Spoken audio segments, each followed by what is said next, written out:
अरे ये क्या, भगवान जगन्नाथ चोरी के लिए निकल पड़े।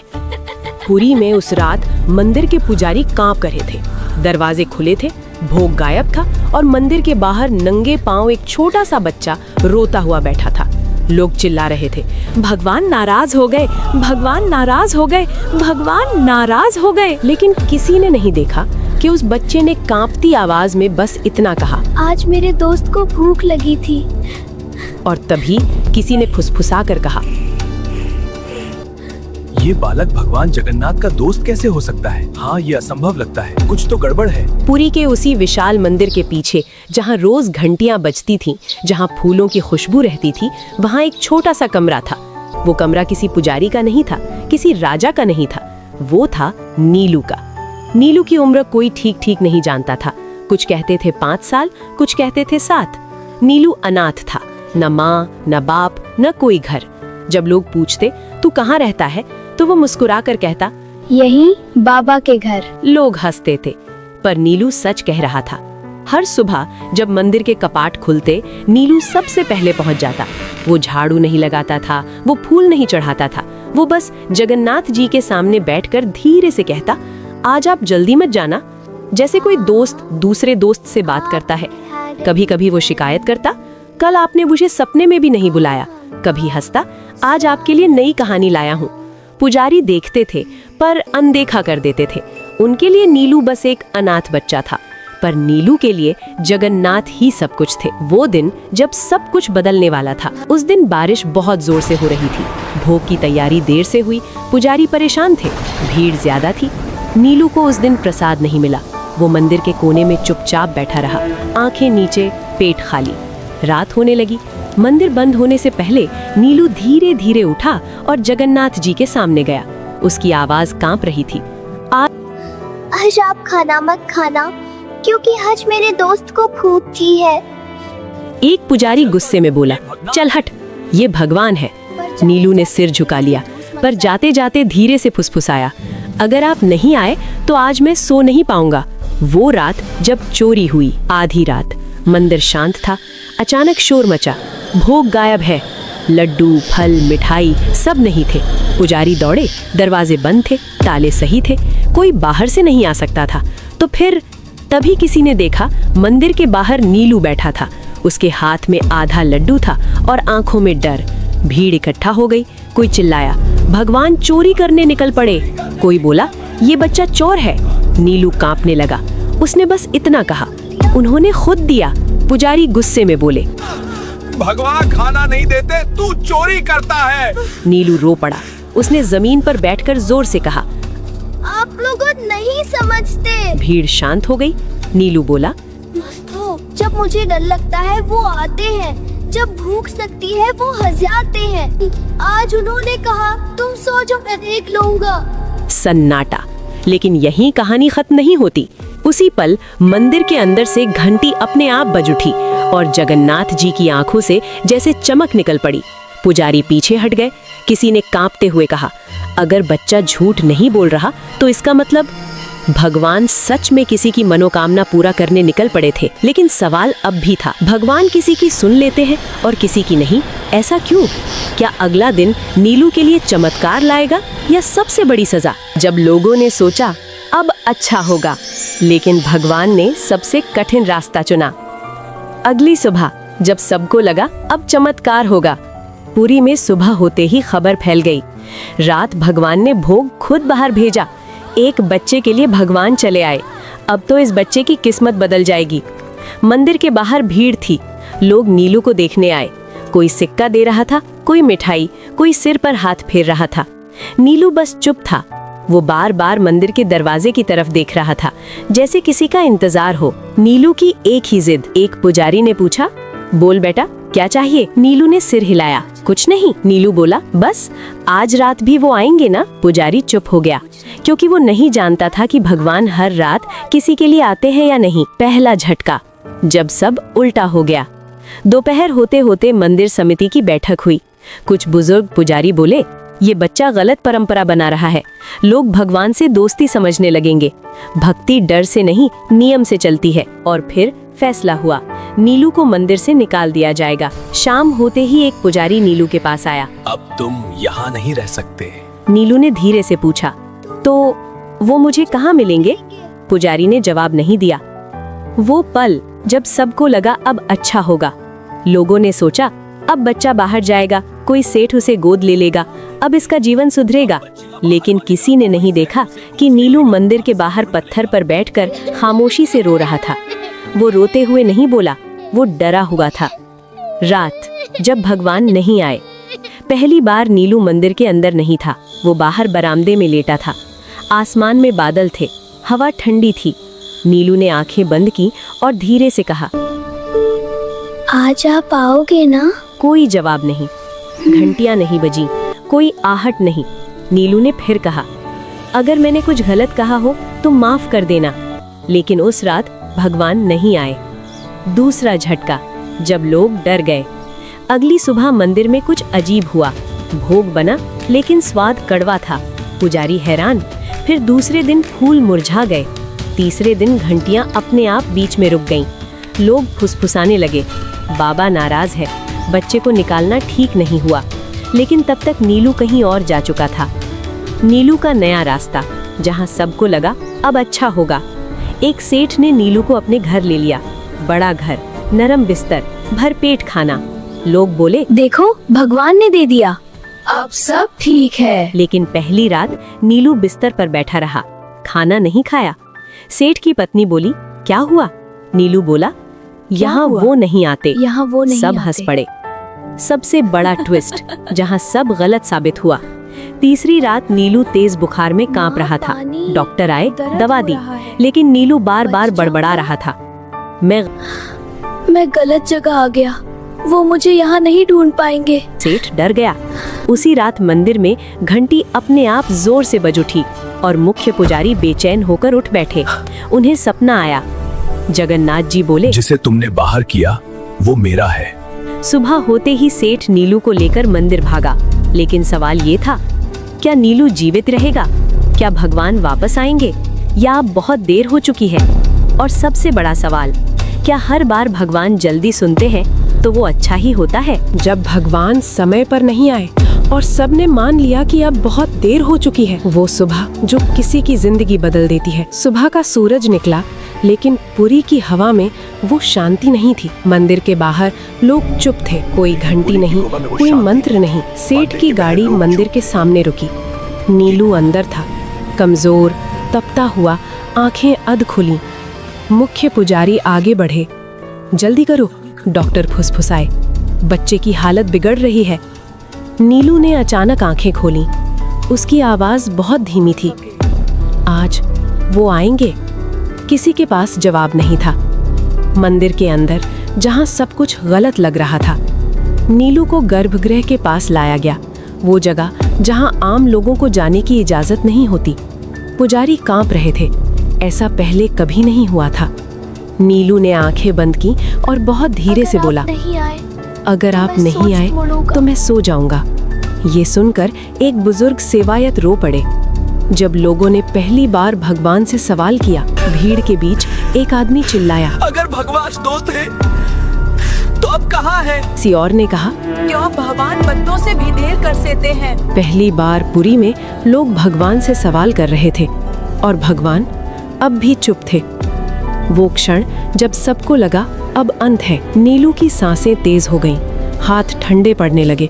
डॉक्टर ने सिर हिलाया, हम कुछ नहीं कर सकते। सेठ की पत्नी फूट फूट कर रो पड़ी। पुजारी ने आंखें बंद कर लीं। अगर भगवान दो तो थे तो उन्होंने इसे नैने क्यों दिया? और उसी पल नीलू ने मुस्कुरा दिया, बहुत हल्की मुस्कान। उसने फुसफुसा कर कहा, वो आ गए। सब चौंक गए। कहाँ? किसी ने पूछा। नीलू बोला, पीछे। उसी पल मंदिर के भीतर तेज हवा चली, दिए कांपने लगे, घंटी अपने आप बज उठी। लेकिन जगन्नाथ जी की मूर्ति हिली नहीं, कोई चमत्कार नहीं, कोई रोशनी नहीं। लोग भ्रम में थे, अगर भगवान आए हैं तो दिख क्यों नहीं रहे? सबसे दर्दनाक मोड़, नीलू की सांस अचानक थम गई। डॉक्टर ने कलाई छोड़ी, धीमी आवाज में बोला, अब नहीं, मंदिर में एक साथ कई चीखें उठी। सेठ घुटनों पर गिर पड़ा। पुजारी फूट फूट कर रोने लगे और उसी पल एक पुजारी ने कांपती आवाज में कहा, अगर भगवान दोस्त थे तो उन्होंने इसे मरने क्यों दिया? चुप्पी जो जवाब से ज्यादा भारी थी। नीलू का शरीर शांत था, चेहरे पर डर नहीं था, बस एक अजीब सी शांति। मंदिर के बाहर लोग बैठ गए, कोई बोल नहीं रहा था। पुरी ने पहली बार भगवान की चुप्पी को इतना भारी महसूस किया। सवाल जो अब सबके थे, क्या भगवान देर कर गए? क्या दोस्ती भी नियमों से हार गई? क्या भगवान सिर्फ देने आते हैं या कभी लेने भी? और सबसे डरावना सवाल, अगर भगवान ना आए तो विश्वास का क्या? रात होते ही मुख्य पुजारी को एक और सपना आया, लेकिन इस बार भगवान मुस्कुरा नहीं रहे थे। उन्होंने बस इतना कहा, तुम सब ने सोचा मैं देर कर गया, लेकिन तुम नहीं जानते, मैं उसे लेने नहीं छोड़ने आया था। मैं उसे लेने नहीं छोड़ने आया था। वही रात जब सपना सिर्फ सपना नहीं था। नीलू के जाने के बाद पूरी उस रात सो नहीं पाई। मंदिर के आंगन में अजीब सी ठंडक थी। दिए बुझ चुके थे, लेकिन हवा में अगरबत्ती की खुशबू अब भी थी। मुख्य पुजारी अपने कमरे में बैठे थे। आंखें खुली थीं, लेकिन मन कहीं और था। उन्होंने पहली बार अपने जीवन में भगवान से कुछ नहीं मांगा, बस पूछा, अगर वो आपका था तो आपने उसे हमसे क्यों छीन लिया? उसी क्षण उनकी आंख लग गई और उन्होंने खुद को मंदिर के गर्भगृह में देखा। सब कुछ वैसा ही था जैसा रोज होता है। मूर्ति वही, दिए वही, फूल वही, लेकिन एक फर्क था। जगन्नाथ जी आज सिंहासन पर नहीं थे, वो नीचे खड़े थे और उनके पास नीलू बैठा था। नीलू वैसा नहीं जैसा सबने देखा था। नीलू अब बीमार नहीं था, कमजोर नहीं था। उसके कपड़े साफ थे, चेहरा शांत था, वो हंस रहा था और जगन्नाथ जी उसके बाल सहला रहे थे। पुजारी कांप गए। उन्होंने पूछा, अगर नीलू आपके पास है तो उसका शरीर? अगर नीलू आपके पास है तो उसका शरीर? भगवान ने उनकी तरफ देखा। उनकी आंखों में न गुस्सा था न करुणा, बस सच्चाई। भगवान बोले, तुम सबने समझा मैं देर कर गया, लेकिन नीलू को कभी देर नहीं लगी। पुजारी रो पड़े। तो फिर वो क्यों गया? प्रभु, भगवान जगन्नाथ ने धीरे से कहा, क्योंकि वो रुकने नहीं आया था। भगवान बोले, नीलू इस जीवन में कुछ पाने नहीं आया था, वो भेजा गया था ताकि तुम सब भक्ति और डर में फर्क समझ सको। पुजारी ने कांपते हुए पूछा, पर उसने तो बहुत सहा। भगवान की आवाज और गहरी हो गई, जिसे मेरा मित्र बनना हो उसे मेरा अकेलापन भी समझना पड़ता है। पुजारी ने वही सवाल दोहराया जो सबके मन में था। आपने कहा था आप उसे लेने नहीं छोड़ने आए थे। भगवान जगन्नाथ मुस्कुराए। हाँ, नीलू को इस दुनिया से नहीं, तुम्हारे भ्रम से छोड़ा। नीलू की आखिरी इच्छा। भगवान ने नीलू की तरफ देखा। नीलू बोला, अब वो मुझे भूलेंगे ना? अब वो मुझे भूलेंगे ना? भगवान ने सिर हिलाया। नहीं, लेकिन वो मुझे ढूंढेंगे गलत जगहों पर। नीलू मुस्कुराया। कोई बात नहीं, जब कोई बच्चा रोएगा तो आप वहाँ रहना। भगवान की आंखें पहली बार नम हुई। पुजारी की आंख खुली। सुबह हो चुकी थी, लेकिन मन अब वैसा नहीं था। उन्होंने तुरंत मंदिर के सभी सेवायतों को बुलाया और कहा, आज से मंदिर में कोई बच्चा बाहर नहीं सोएगा। आज से भक्ति डर से नहीं चलेगी। उसी दिन एक अनाथ बच्ची मंदिर के बाहर मिली। वो रो रही थी। पुजारी ने उसे गोद में उठाया और पहली बार जगन्नाथ मंदिर में एक छोटा सा कमरा बच्चों के लिए खोला गया। लोग बोले, नीलू चला गया, लेकिन सच्चाई ये थी, नीलू अब हर जगह था। कहानी अब सवाल नहीं पूछती, वो चुप करा देती है। लेकिन अभी भी एक चीज बाकी है। अगर नीलू सिर्फ संदेश था, तो असली बदलाव कब आएगा? क्या भगवान सच में किसी की मनोकामना जल्दी और किसी की देर से पूरी करते हैं? चमत्कार जो दिखा नहीं, लेकिन सबको बदल गया। उस सुबह पुरी में कुछ भी अलग नहीं दिख रहा था। सूरज वैसे ही निकला, घंटियां वैसे ही बजी, भीड़ वैसे ही आई, लेकिन जिनकी आंखें खुल चुकी थीं, उन्हें सब कुछ अलग लग रहा था। मुख्य पुजारी पहली बार भीड़ से पहले मंदिर के बाहर खड़े थे, वहाँ जहाँ नीलू बैठा करता था। नीलू की जगह पर आज एक छोटा सा कपड़ा रखा था। उस पर फूल नहीं थे, दिया भी नहीं था, बस एक साधारण सी चटाई। एक सेवायत ने पूछा, ये किसके लिए है? पुजारी ने कहा, उसके लिए जो आ जाएगा। धीरे धीरे फैलती बात। पहले दिन एक बच्चा आया, दूसरे दिन 2, तीसरे दिन 4। कोई नहीं जानता था कि खबर कैसे फैली। बस इतना हुआ कि अब मंदिर के बाहर कोई बच्चा अकेला नहीं बैठता था। पहला बदलाव पूजा में। एक दिन भोग की थाली आई। पुजारी ने हाथ जोड़े और पहली बार ये शब्द बोले, अगर किसी बच्चे को आज भूख है तो पहले उसे। सेवायत चौंक गए, पर किसी ने विरोध नहीं किया। लोगों के भीतर शुरू हुई हलचल। भीड़ में एक आदमी फुसफुसाया, पहले भगवान से डर लगता था, अब थोड़ा अपना सा लगता है। किसी ने कहा नीलू मर गया और किसी ने जवाब दिया, नहीं, नीलू समझ आ गया। जहां लोग कुछ और चाहते थे। कुछ लोग नाराज भी थे। एक व्यापारी बोला, हम सालों से चढ़ावा दे रहे हैं, फिर भी हमारी मनोकामना नहीं पूरी होती। दूसरा बोला, एक बच्चा आया और सब बदल गया। पुजारी ने शांत स्वर में कहा, शायद बदलाव मंदिर में नहीं, हम में होना था। एक दिन बारिश हुई। एक शाम तेज बारिश हो रही थी। मंदिर के बाहर एक बच्ची खड़ी थी। वो कुछ नहीं बोली, बस देखती रही। पुजारी बाहर आए, पूछा, किसे ढूंढ रही हो? बच्ची ने कहा, मेरे दोस्त को। पुजारी की आंखें भर आईं। नीलू की मौजूदगी बिना दिखे।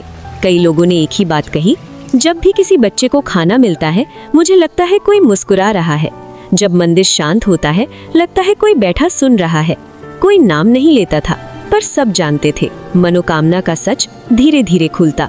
एक दिन एक महिला आई, रोते हुए बोली, मैंने सालों से मांगा, कुछ नहीं मिला। पुजारी ने पूछा, आज क्या चाहती हो? वो बोली, बस समझना चाहती हूँ, देरी क्यों? पुजारी ने कहा, क्योंकि कुछ लोग मांगने आते हैं और कुछ तैयार होने। वो शाम जब मंदिर सबसे शांत था। उस शाम कोई विशेष पूजा नहीं थी, कोई घोषणा नहीं, बस दिए जल रहे थे और गर्भगृह के पास एक छोटा सा बच्चा धीरे से बोला, आज वो आए थे? किसी ने पूछा, कहाँ? बच्चा मुस्कुराया, जब मुझे डर लगा तब। अब सवाल बदल चुके थे। अगर चमत्कार शोर नहीं करता तो हम उसे पहचाने कैसे? और अगर भगवान जल्दी नहीं देते तो क्या वो मना कर रहे होते हैं?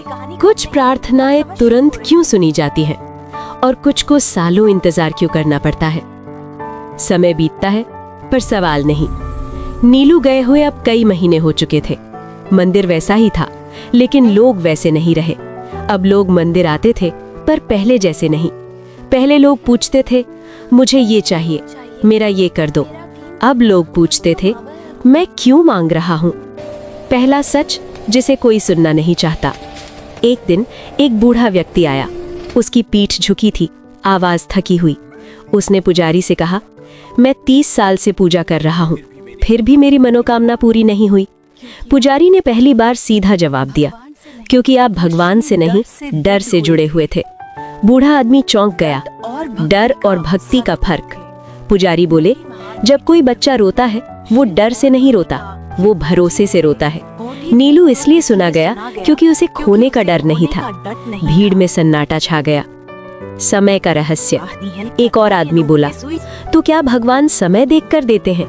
पुजारी मुस्कुराए, नहीं, भगवान देखकर देते हैं कि तुम संभाल पाओगे या नहीं। भारी हाथ, खाली हाथ। पुजारी ने जमीन से एक पत्थर उठाया, फिर एक फूल, और कहा, भरा हुआ हाथ फूल नहीं पकड़ सकता और भरा हुआ मन भगवान नहीं। भीड़ में कई लोग आंखें झुका गए। जब देर असल में दया होती है। एक महिला रोते हुए बोली, मैंने मांगा था कि मेरा बेटा बच जाए, भगवान ने नहीं सुना। पुजारी ने धीरे से कहा, शायद उन्होंने सुना, पर वो दर्द आपके लिए जरूरी था। ये सुनकर कुछ लोग उठकर चले गए। सच हर किसी के लिए नहीं होता। नीलू की याद फिर से। उसी समय एक छोटा बच्चा मंदिर के बाहर बैठा था। उसने बिना किसी कारण कहा, वो कहते थे अगर अभी नहीं मिला तो मतलब अभी उठाने लायक नहीं हूँ। सब ठिठक गए। तीसरा सच, बच्चा ही क्यों चुना गया? एक सेवायत ने पूछा, भगवान ने बच्चा ही क्यों चुना? पुजारी बोले, क्योंकि बच्चे हिसाब नहीं रखते, वो दोस्ती करते हैं। जब लोग टूटते हैं तब भगवान काम करते हैं। पुजारी ने आखिरी बात कही, भगवान देने से पहले इंसान को तोड़ते नहीं, खाली करते हैं, और जो खाली होना स्वीकार कर ले उसे इंतजार नहीं लगता। अब कहानी अपने आखिरी मोड़ पर है। सिर्फ एक सवाल बचा है, क्या नीलू का असर सिर्फ मंदिर तक था या उससे बाहर भी? क्या भगवान आखिरी बार कोई संकेत देंगे? आखिरी संकेत जो भगवान ने शब्दों में नहीं दिया, वो सुबह जो किसी ने नोटिस नहीं की। उस सुबह पुरी में कुछ भी अलग नहीं दिख रहा था, ना कोई चमत्कार, ना कोई घोषणा, ना कोई आवाज, लेकिन मंदिर के बाहर एक छोटा सा दृश्य था जिसे ज्यादातर लोगों ने देखकर भी अनदेखा कर गए। एक बच्चा मंदिर की सीढ़ियों पर बैठा था। उसके पैरों में चप्पल नहीं थी, हाथ में कोई कटोरा नहीं था। वो बस दिए की लौ को देख रहा था। एक सवाल जो कहानी को पूरा करता है। एक आदमी रुका, पूछा, तू यहाँ क्यों बैठा है? बच्चे ने ऊपर देखा और वही जवाब दिया जो कभी नीलू देता था, अपने दोस्त का इंतजार कर रहा हूँ। आदमी ठिठक गया। बिना दिखे हुआ चमत्कार। उसी पल हवा हल्की सी चली, दिए की लौ सीधी खड़ी हो गई। घंटी नहीं बजी, मूर्ति नहीं हिली, लेकिन जो वहां खड़े थे उन्हें ऐसा लगा कोई सुन रहा है। नीलू की कहानी अब किसी एक की नहीं। धीरे धीरे मंदिर के बाहर और बच्चे आने लगे। कोई रो नहीं रहा था, कोई मांग नहीं कर रहा था, बस बैठे थे। और मंदिर पहली बार इतना शांत था। आखिरी समझ जो देर से आती है। मुख्य पुजारी सीढ़ियों पर बैठ गए और बोले, हम भगवान को अपने समय में बांधना चाहते थे, पर भगवान इंसान को समय के लायक बनाते हैं। सबसे भारी पंक्ति। पुजारी ने आंखें बंद की और बहुत धीरे से कहा, नीलू को भगवान ने नहीं छोड़ा, भगवान ने हमें छोड़ा था, हमारी शर्तों के साथ। जहां कहानी आपसे जुड़ती है। शाम को एक माँ अपने बच्चे का हाथ पकड़कर मंदिर से बाहर निकली। बच्चे ने पूछा, माँ भगवान कहाँ रहते हैं? माँ रुकी, फिर बोली, जहाँ डर नहीं होता। बच्चा मुस्कुराया। अंतिम शब्द। लोग कहते हैं भगवान कुछ लोगों की प्रार्थना तुरंत सुन लेते हैं और कुछ को इंतजार करवाते हैं, लेकिन सच ये है भगवान कभी देर नहीं करते। वो बस तय करते हैं कि कौन मांग रहा है और कौन भरोसा कर रहा है। अंतिम पंक्ति। After silence. अगर आज भगवान चुप है तो समझ लेना वो काम कर रहे हैं, और शायद तुम्हारे भीतर।